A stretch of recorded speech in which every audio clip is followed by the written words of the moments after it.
Les sujets du jour de la revue fiduciaire. Premier sujet de notre JT. Pas d'indemnité de « cantine fermée » pour les télétravailleurs. Pendant la crise sanitaire liée au Covid-19, un employeur a placé les salariés dont le poste le permettait en télétravail et a versé une indemnité de « cantine fermée » prévue par accord d'entreprise puis par un engagement unilatéral, aux seuls salariés travaillant sur site afin de compenser la fermeture du restaurant d'entreprise. Un syndicat a demandé en justice que cette indemnité soit également versée aux télétravailleurs. Mais il n'a pas obtenu gain de cause. Pour la Cour de cassation, l'indemnité de « cantine fermée » avait pour objet de compenser la fermeture du restaurant d'entreprise pendant la pandémie.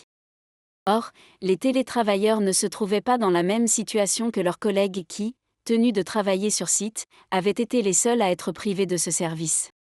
Ils ne pouvaient donc pas prétendre au paiement de l'indemnité de « cantine fermée ». En outre, les télétravailleurs n'ayant pas vocation à fréquenter le restaurant d'entreprise, la fermeture de ce dernier n'a pas entraîné de charges financières supplémentaires pour les télétravailleurs, contrairement à ce que soutenait le syndicat. Deuxième sujet de notre JT. Sous-traitance dans le cadre d'un marché public. Pour simplifier la commande publique, le gouvernement propose d'unifier son contentieux au profit du juge administratif. Il est vrai que la détermination du juge compétent en ce domaine continue d'encombrer les prétoires, comme l'illustre une récente décision de la Cour de cassation. Pour l'exécution d'un marché de travaux publics, un acheteur public délègue la maîtrise d'ouvrage à une société de droit privé.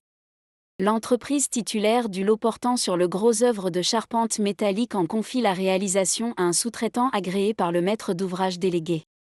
Cette entreprise ayant ensuite fait l'objet d'une liquidation judiciaire, le sous-traitant s'adresse au maître d'ouvrage délégué pour se faire payer. Assigné en paiement devant le tribunal de commerce, le maître d'ouvrage délégué prétend que cette juridiction est incompétente.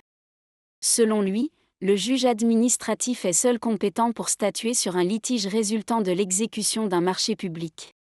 Ce n'est pas l'avis de la Cour d'appel, pour qui les tribunaux de commerce connaissent des contestations relatives aux sociétés commerciales. De plus, même si les travaux ont été exécutés dans le cadre d'un marché public de travaux, la convention de sous-traitance, conclue entre deux sociétés de droit privé, est un contrat de droit privé, sur lequel le juge judiciaire est seul compétent pour statuer. Une argumentation balayée par la Cour de cassation. En effet, le litige est né de l'exécution d'un marché de travaux publics et ne concerne pas l'exécution d'un contrat de droit privé unissant les parties. Dans ces conditions, il relève de la compétence du juge administratif, peu important que le sous-traitant et le maître d'ouvrage délégué soient deux sociétés de droit privé. Troisième sujet de notre JT. Exonération de taxes foncières.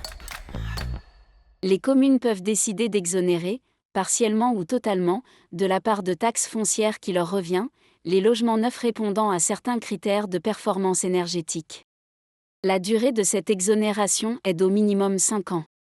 Si le logement bénéficie ou a bénéficié de l'exonération de 2 ans en faveur des constructions nouvelles à usage d'habitation, cette exonération facultative spécifique aux logements vertueux sur le plan énergétique ne se cumule pas mais elle s'applique à compter de la 3e année qui suit celle de l'achèvement de la construction.